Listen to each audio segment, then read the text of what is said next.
Dear God, thank you that you're God of healing, that you're God of company and companionship. Sinasamahan mo kami, nauunawaan nyo kami, at kayo, Panginoon, ang pwede naming hawakan, sundan, at kayong aming gabay, sandalan, kung kami ay nagkakaroon mga panahon ng kagipitan. Turuan nyo kami, Lord, kung ano pong dapat namin gawin sa mga karamdaman namin at karamdaman ng kapwa. At gano'n naman sa aming pagtitipon ngayon, patawarin nyo po kami sa aming mga kasalanan. Linisin niyo po kami, inaamin, tinatanggap at hinihingi namin ng tawad sa iyo ang mga pagkukulang namin. Punan niyo po kami na inyong pag-ibig at gawin niyo kaming karapat-dapat na tumanggap ng pagpapala dahil ginagawa niyo kaming karapat-dapat sapagkat kami minamahal, tinatanggap at pinapatawad niyo. May your mercies abound in our lives. We pray for our loved ones who are not with us right now. Empower them as well. Protect all of us, Lord, from works of evil men and evil spirits, even from our own weaknesses. Walk in our midst. Bring us the blessing, Lord, that we need. Dispense your goodness to us. We lift up your name. In the name of Jesus, your Son, our Lord, our Savior, our Healer, we pray. How do you handle sickness or disability?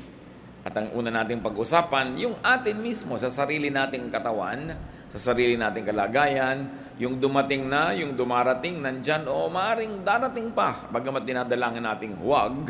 Pero kung sakali man, ano ang maaari nating mapulot ng mga aral sa ilang mga halimbawa sa Biblia? Halimbawa, si King Hezekiah. 2 Kings 20:1-7. About this time, Hezekiah got sick and was almost dead. Isaiah the prophet went in and told him, "The Lord says you won't ever get well. You are going to die, so you had better start doing what needs to be done." Naranasan na ba natin yan sa mahal natin sa buhay na nataningan? Sinabi, ikaw, 2 linggo ka na lang, 1 buwan ka na lang, 6 na buwan ka na lang, etc., etc. Itong si Haring Hezekiah, ang pumunta sa kanya yung propeta, a very, very reliable prophet. Sabi niya, mamamatay ka na, hindi ka nagagaling. So ayusin mo na yung pamamahay at nang sa ganon, hindi gulo ang iyong iwan. Verse 2, Hezekiah turned toward the wall and prayed, "Don't forget that I have been faithful to you, Lord. I have obeyed you with all my heart, and I do whatever you say is right." After this, he cried hard. Before Isaiah got to the middle court of the palace, the Lord sent him back to Hezekiah with this message. "Hezekiah, you are the ruler of my people, and I am the Lord God, who was worshipped by your ancestor David. I heard you pray, and I saw you cry. I will heal you, so that 3 days from now you will be able to worship in my temple. I will let you live 15 years more, while I protect you and your city from the king of Assyria. I will defend this city as an honor to me and to my servant David." Then Isaiah said to the king's servants, "Bring me some mashed figs and place them on the king's open sore. He will then get well." Very dramatic. May sakit ang hari, pumunta yung propeta kasi merong mensahe galing sa Diyos. Alam nyo, hari, hindi na po kayo babangon. Ikamamatay nyo na yan, tuloy-tuloy na yan. So mag-ayos-ayos kayo ng inyong mga iiwan para matino ang kalagayan ng kaharian at ng inyong sambahayan. At tapos, umalis na uli ang propeta. Pag may naman dadalaw sa yung ganito, no, kahit propeta, parang wag na lang. No? So, para yung mga dumadalaw sa ating kumisang, naku, ganyan-ganyan yung dinalaw namin no 1 linggo, namatay na. Eto ka, pasyente ka, nadidinig mo yung chismisan ng mga dumalaw sa'yo, mga visitors from hell. No? Mga nakakasira ng loob, mga nakakapagpanik. So, papaalis na si propeta, sa kalagitnaan pa lang ng paglalakad niya doon sa bulwagan, pinabalik siya ng Diyos. Nadinig ko ang iyak, kasi nag-iiyak sa Diyos. Di ba? Bumalik ka. Sabihin mo, hahabaan ko pa, dadagdagan ko pa ng 15 taon. So 3 days lang makakabangon na siya dyan to worship me. Ipoprotect ko pa kayo sa mga kalaban ninyo. Ang daming bonus na kasama. Dahil lang ang ginawa niya, dapat natin gawin, pray. Nanalangin. Nadaig nung panalangin yung prophecy. na daig ng panalangin, yung pasya na ng Diyos na mamamatay na siya, na ipinasabi sa prophet, nanalangin, umiyak sa Diyos.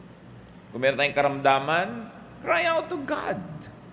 Believe that God hears. But remember this, there was faith in spite of the prophecy, tinaningan, pero humingi pa sa Diyos ng habag. Do not give up easily kahit sino magtaning sa inyo. Ito nga, propeta na yung nagtaning eh. Mensahero na ng Diyos, dinaan sa iyak. Do not give up easily.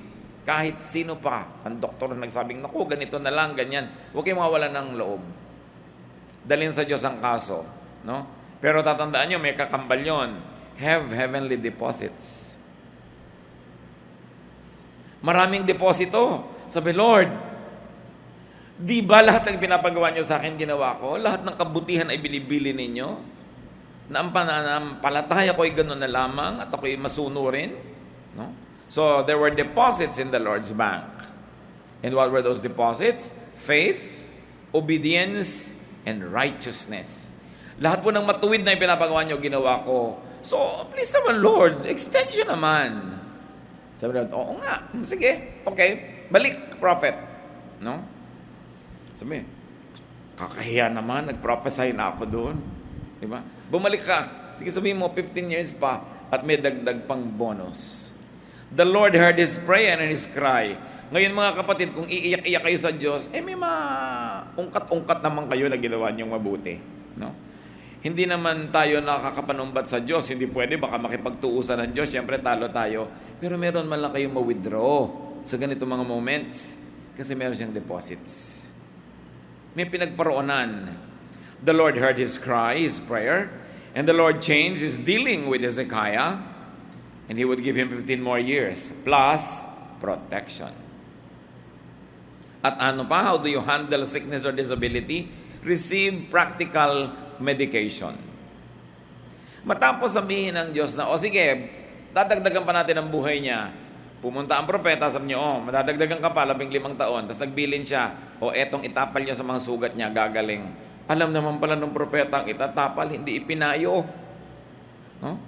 Kasi hindi naman nga ipinapapayo sa kanya. Pero ngayong sabi ng Diyos, o sige, habaan ang buhay niya. O sige, ganito lang gawin niyo, tapal-tapalan niyo ng ganyan, 3 days babangon.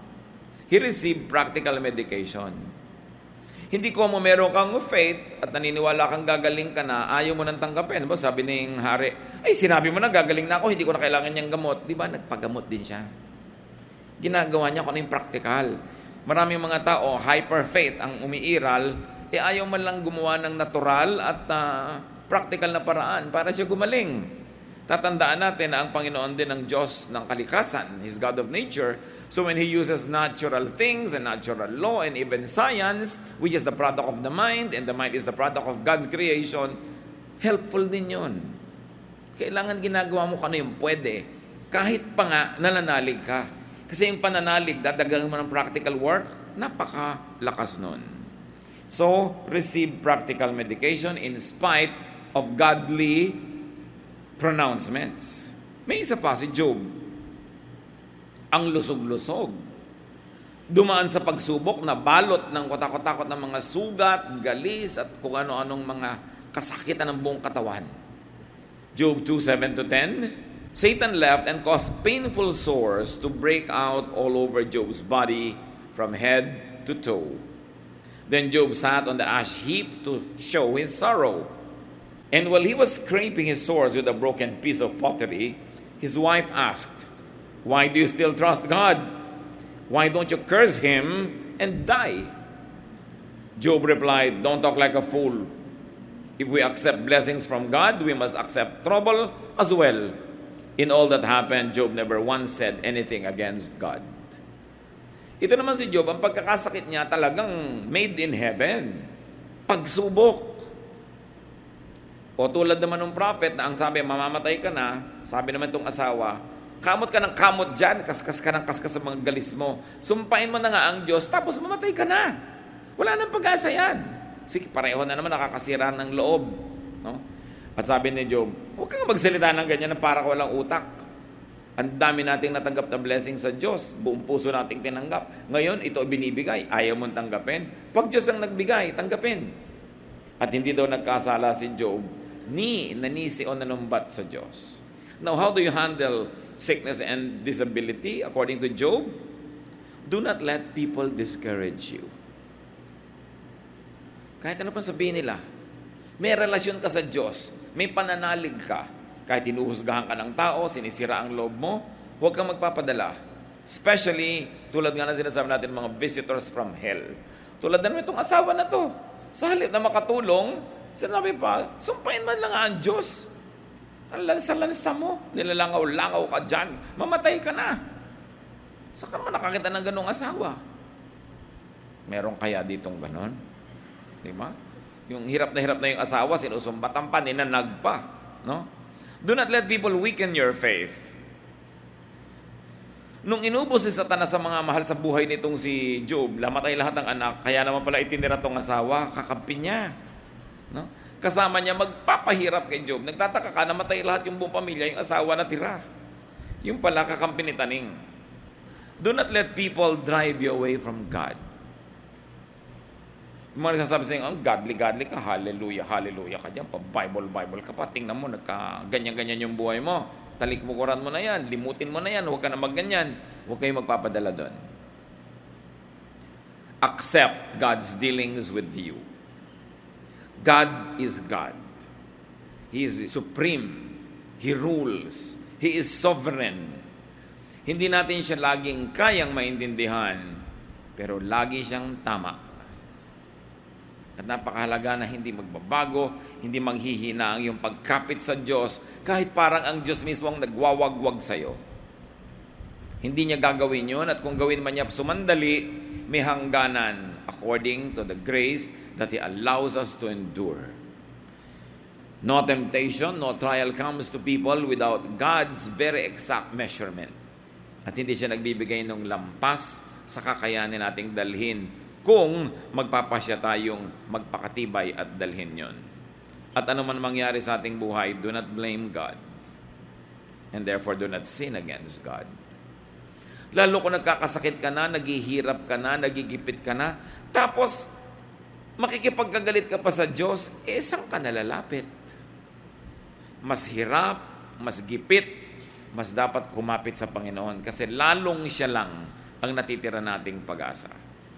At mawala man lahat ng mga mahal sa buhay at yung matira man dyan, pinapahirapan ka habang kakampi ka pa ng Diyos at kakampi mo siya, you are going to be victorious. Huwag tayo nagpapadala sa pagpapahina ng loob. You and God are always a majority.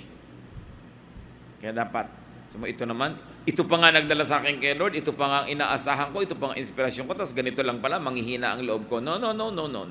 Sa Diyos tayo tumingin, sa Diyos tayo umasa, sa Diyos tayo kumapit. Paminsan-minsan, nabibigyan tayo ng inspirasyon, encouragement ng kapwa, pero huwag yung ilagak ang lahat-lahat sa kanila. Kasi tulad din natin, tao ang kapwa natin. Mga panapanahon na siya malakas, may panahon ding mahina. May panahon na pwede kanyang tulungan at may panahon siya patong dadagan sa iyo at hihila pababa. Kaya dapat sa Diyos talagang unang kapit. Kahit may mga, minsan nakaka-inspire sa atin, at nakakapagbigay sa atin ng tulong, pero huwag dun laging iaasa. May isa pang guro sa atin kung tayo nagkakaroon ng mga parang imposibleng mga kalagayan, the bleeding woman. Matthew 9:20-22. A woman who had been bleeding for 12 years came up behind Jesus and barely touched His clothes. She had said to herself, "If I can just touch His clothes, I will get well." Jesus turned, He saw the woman and said, "Don't worry, you are now well because of your faith." At that moment, she was healed. Gumawa ng paraan ang babaeng ito.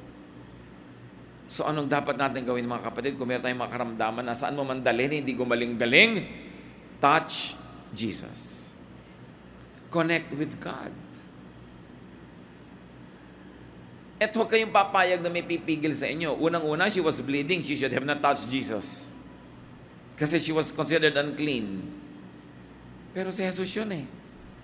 Huwag yung sabihin mo, hindi na ako kayang tulungan ng Diyos o nakakahiya na sa Diyos, ang lalalala ko na. Walang hindi kaya ang Panginoon. Ngayon, yung iba, nakakahipo sa Panginoon, nandyan naman, pero bakit wala nangyayari? May kulang, pananalig. Sabi niya, mahipo ko lang. Hindi naman yung tela yung nagpagaling eh. Yung connection niya, symbolized by that act. At napakahilig kasi ng mga Oriental people na laging may hipo, merong lapat, merong physicalization. Ganun tayo eh. We are a touching people. Kaya sabi niya, mahipo ko lang, gagaling ako. Paano nyo hihipuin ang laylayan ng damit ni Jesus?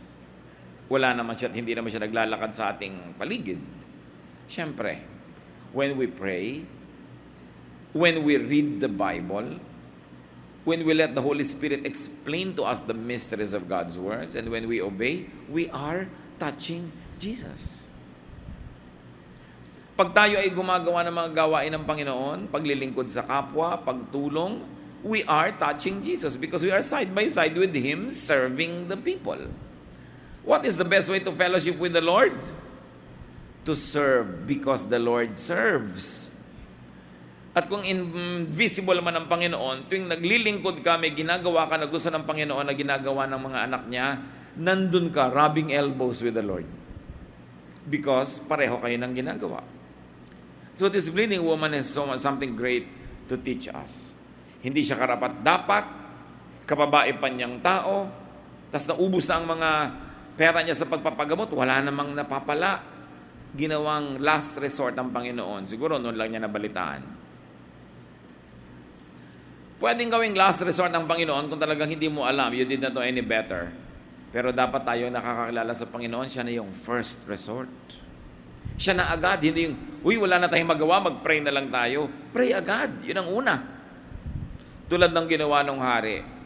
Sinong makakapagsabi na propeta, na guaranteed prophet, sinabi ng hindi ka nababangon, nabaligtad pa ng panalangin? Sino ang mga tunay na malalakas na tao? Yung taong nananalangin. Sino ang tunay na mga makakapagpabago ng kalagayan niya, ng kapaligiran ng mundo? Yung taong may pananalig at nananalangin. Because prayer is very appealing to God.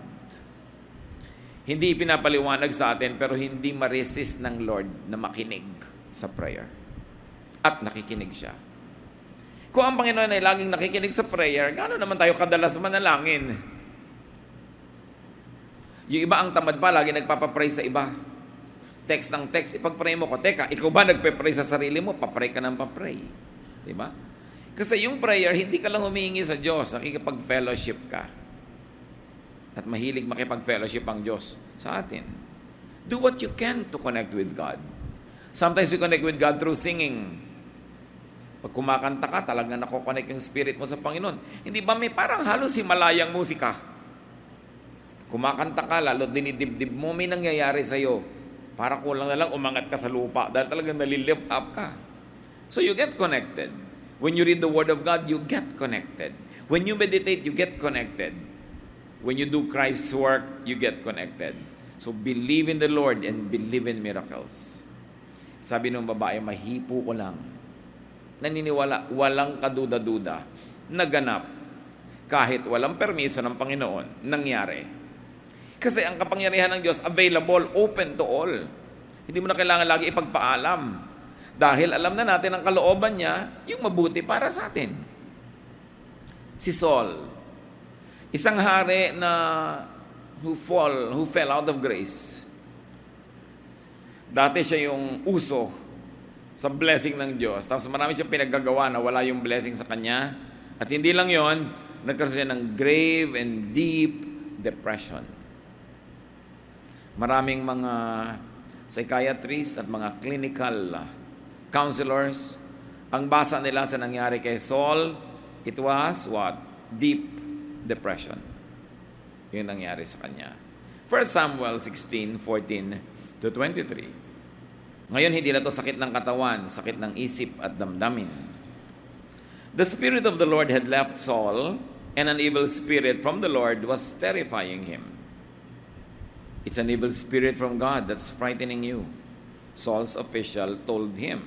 Galing nila na diagnose sila, yung pinanggagalingan ng problema niya. Hindi siya makatulog, siya balisang-balisa, laging ninenervyos, natatakot, nagkakaroon siya ng mga phobia, pinagpapawisan ng malamig, hindi makatulog sa gabi, akala mo laging may nagpapahirap sa kanyang kalooban, binabangungot, lahat ng mga hirap na yan. Sabi niya, may masamang espiritu na pinayagan ng Diyos. Nangat-ngatin niyang mga utak mo. No? Torturing you. Your Majesty, verse 16, let us go and look for someone who is good at playing the harp. He can play for you whenever the evil spirit from God bothers you, and you will feel better. All right, Saul answered, find me someone who is good at playing the harp, and bring him here. A man named Jesse who lives in Bethlehem has a son who can play the harp, one official said. He's a brave warrior. He's good looking. He can speak well, and the Lord is with him. Saul sent a message to Jesse, tell your son David to leave your sheep and come here to me. David went to Saul and started working for him. Saul liked him so much that he put David in charge of carrying his weapons. Not long after this, Saul sent another message to Jesse. I really like David. Please let him stay with me. Whenever the evil spirit from God bothered Saul, David would play his harp. Saul would relax and feel better, and the evil spirit would go away. Pay attention to details.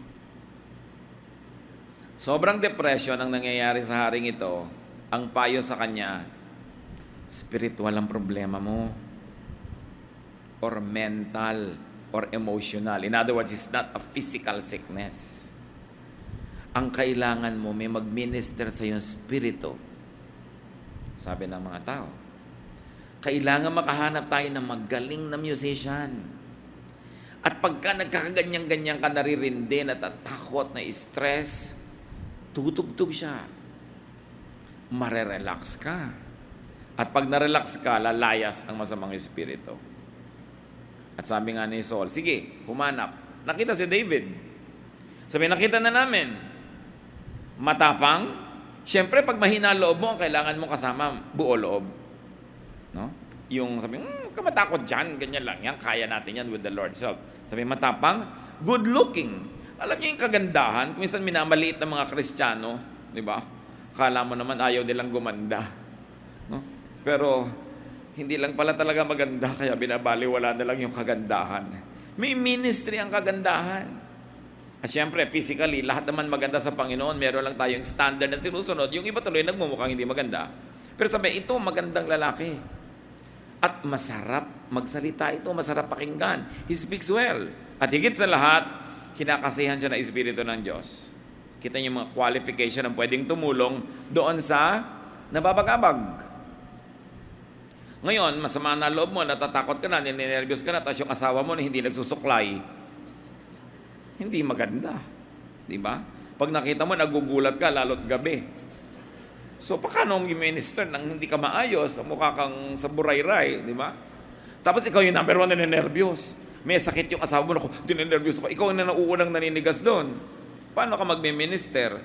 Tapos yung magsasalita ka, pabalang-balang, pasigaw-sigaw, mga pangit na mga topic, pangit na mga boses. Makakatulong ka ba nun? So sabi, humanap ka ng ganito. Anong lesson dito mga kapatid? Una, get and receive advice. Ang nagpayo sa kanya, yung mga nasa paligid, kasi kilala siya eh. Ang tunay na problema mo, spiritual, emotional. And then have gifted and anointed people minister to you. Iba-iba ang giftedness. Si David was gifted with music. Meron naman gifted with counsel. Meron naman gifted with good words. Meron gifted with teaching. Gifted with singing. Kung anong kailangan ninyo, may tao ang Panginoon na gagamitin niya para kayo paglingkuran. At sinadya ng Panginoon ang mga gifts na ito, ikinalat niya sa iba't ibang tao para kailangan natin ang isa't isa.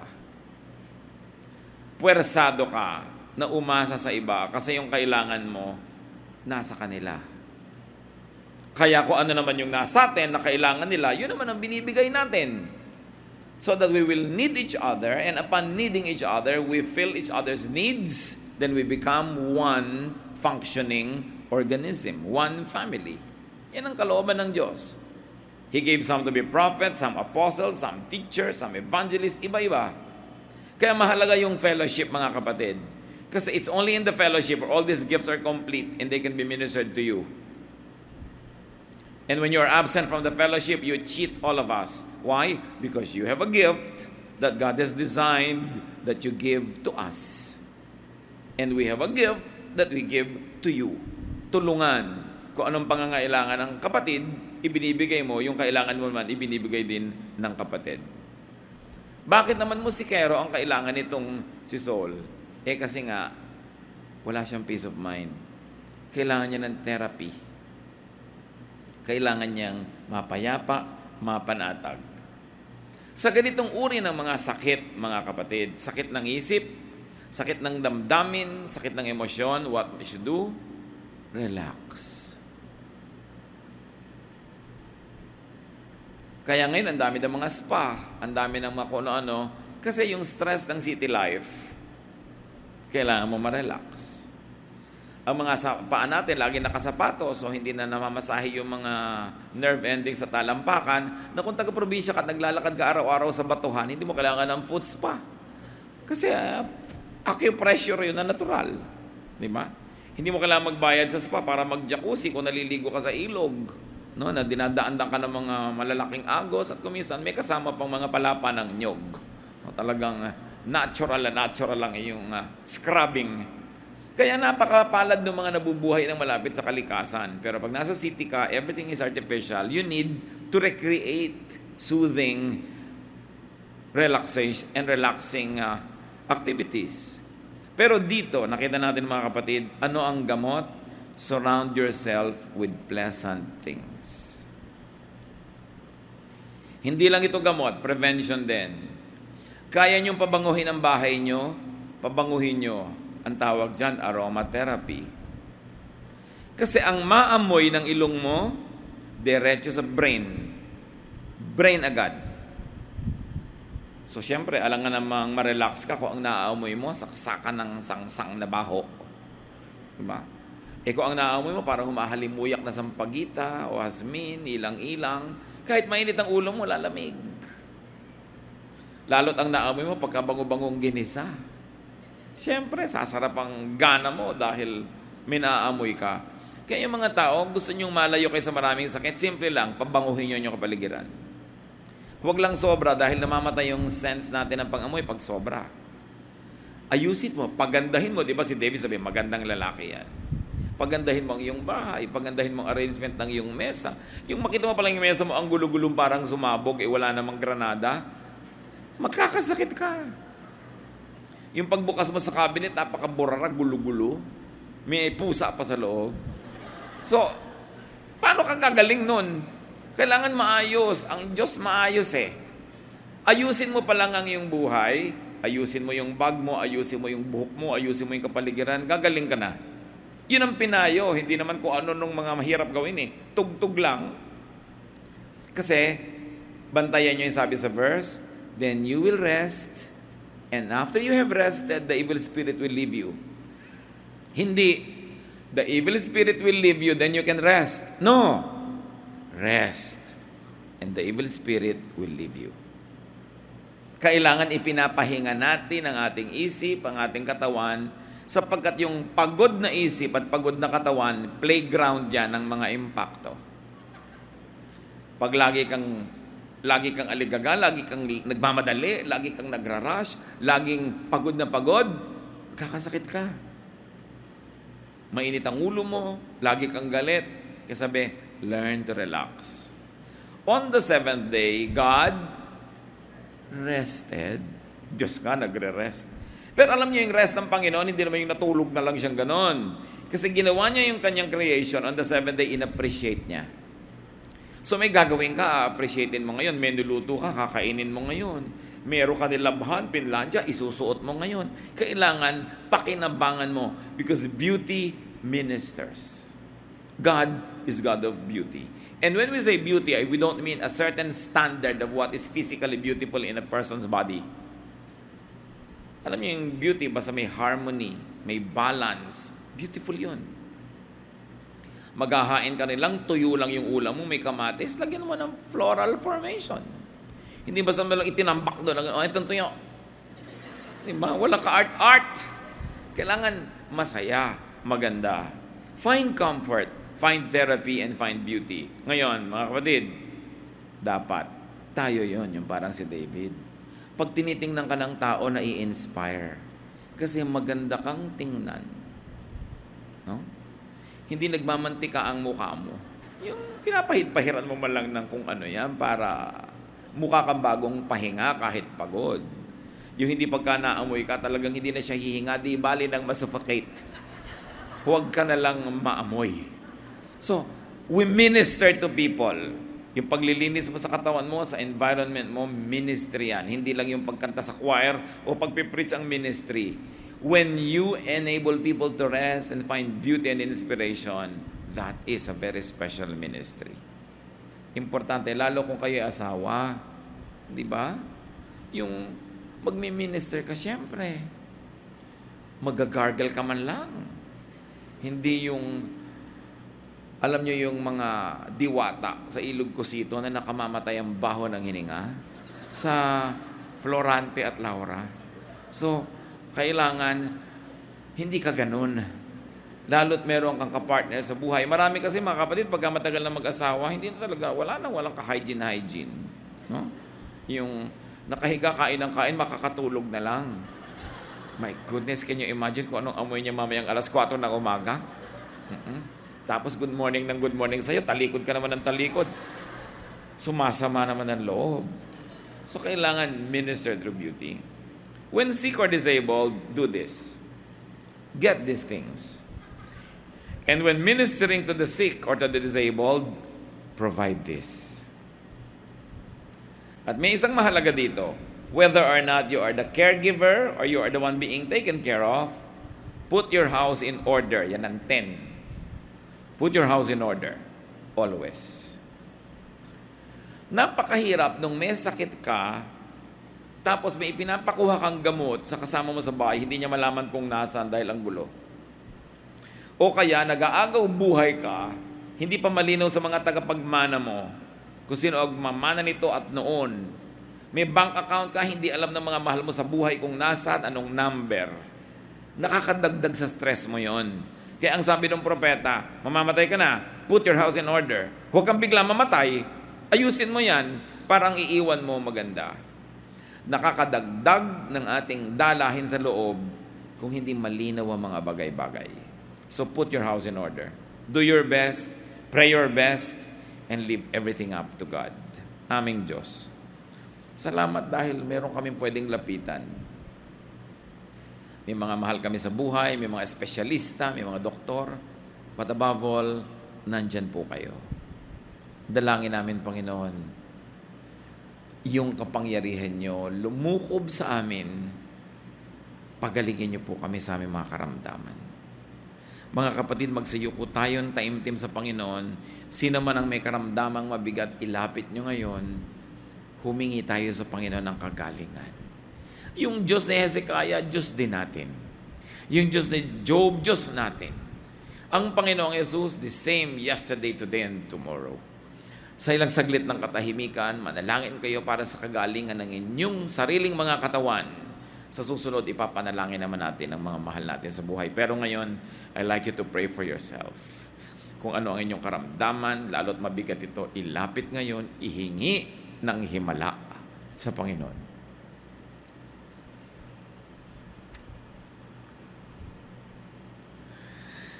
At nais kong ipanalangin din kayo, kayong may mga dinaramdam, yung sa palagay nyo talagang mabigat na mga karamdaman, hindi lang common cold, hindi lang ordinaryo, kundi may kabigatan.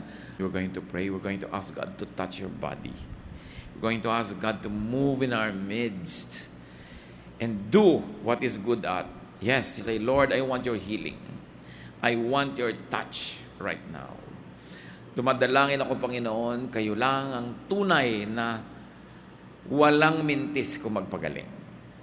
Mga kapatid, kung meron kayong pananagutan at alam nyo yon kung ba't kayo may karamdaman, halimbawa kayo ay nagpabaya sa sarili o napilitan kayo magpabaya, kung ano man yon, kung meron kayong dapat ihingi ng tawad sa Diyos dahil may pananagutan, ihingi nyo muna ng tawad ngayon.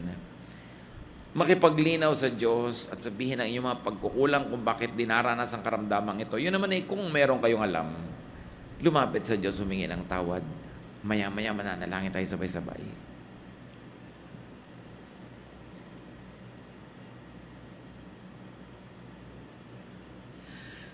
Ama namin sa langit, kayo na nakakaalam ng kalagayan ng bawat katawan namin. Kayo na hindi namin pwedeng paglihiman kung paano kami nag-alaga o nagpabaya sa mga katawan namin. Kung meron kami mga pagkukulang na alam, Panginoon, patawarin niyo po kami. At maging mga hindi namin alam, nagkulang pala kami sa aming mga sariling katawan, patawarin niyo rin kami. Ang tapos ay tapos na, hindi na namin maibalik, humihingi kami, Panginoon, ng pagpapagaling niyo. Na yung pagkukulang namin sa mga sarili naming katawan, kayo po ang magpuno. At ngayon wala kaming alinlangan, Panginoon, naririnig niyo kami, at wala kaming alinlangan sa iyong kapangyarihan, loobin mo na gumaling ang bawat isang lumalapit ngayon. Hipuin mo ang kahuli-huli ang himay-may na aming laman, ang kaloob-looban ng aming katawan, maging ang labas. Hipuin mo kami, Panginoon, at kami biyayaan ninyo ng kapangyarihang gumaling. Patawarin niyo kami sa aming mga pagkukulang, punuin niyo kami ng inyong kapangyarihan, at palakasin niyo kami. Panginoon, nawa, sa pagpapagaling niyo, sa inyong pagtuturo sa amin kung paano lubos nagagaling, doon sa mga ang paggaling ay dahan-dahan, at doon naman sa mga biglaan yung pinapagaling ngayon, Panginoon, sa aming lahat, iba't ibang kaso, turuan mo kami, tulad ng ginawa ni Hezekiah, matapos gumaling, sumamba. Nang kauna-unahan niyang inasikaso, pagbangon mula sa kanyang banig ng karamdaman, ay sumamba. Ituro mo sa amin, Panginoon, ang lakas namin magamit sa pagsamba sa inyo, unang-una, sa paglilingkod sa inyo at sa aming kapwa, at upang tamasahin din namin ang magagandang bagay na niloloob mong malasap namin sa pahiram na buhay na ito. Ituro mo sa mga kapatid na ito, Panginoon, kung saan kukuha ng mga lunas, kung saan kukuha ng mga David na makaka-minister sa kanila, kung saan at papaano magre-relax at nang sa ganon ang katawan iwan ng mga masasamang espiritu na ayaw naman sa amin kung kami relax. Gustong-gusto ng mga espiritong ito na kami ay mga aligaga at mga lito at mga nagmamadali. So ituro mo sa amin, Lord, to pace ourselves, to relax in the right moments, so we will not be breeding ground for evil spirits. At nawa, Panginoon, sa pagpapagaling niyo sa amin, mabigyan namin ng kaluwalhatian kayo sa aming lakas. Sa mga kapatid na narito, wala namang inilalapit sa inyong mga anumang malalaking karamdaman, salamat po. At nawa, bukod sa mga hindi namin alam, ay talagang napakalakas ng aming mga katawan. Bigyan mo ng katuturan ng buhay namin, Panginoon. Hindi lang para sa sarili ang lakas, kundi magamit sa mga mas dakilang bagay. Pero kasama na rin na magamit namin para sa mga personal na bagay na kayo rin ang may kagustuhang lasapin namin. Mga kapatid, sa inyong pagtayo, sa inyong pananalig, tanggapin ninyo mula sa Panginoon na inyong hinihingi ng may bukas na puso, may pananalig at may pasalamat. At loobin nawa ng Panginoon na paggalingin kayo ng lubos at agad-agad. At kung may iba siyang paraan at dahan-dahan, magkaroon tayo ng bukas na isip at makitang kumikilos ang Panginoon sa ating buhay. Mga kapatid, sa pangalan ng Panginoong Hesus, tanggapin ninyo ang kanyang kabutihan, ang kanyang pagpapalakas at pagpapagaling. Panginoon, salamat Ama. Pinupuri namin kayo sa araw ng pagpapagaling ninyo sa pangalan ng Panginoong Hesus.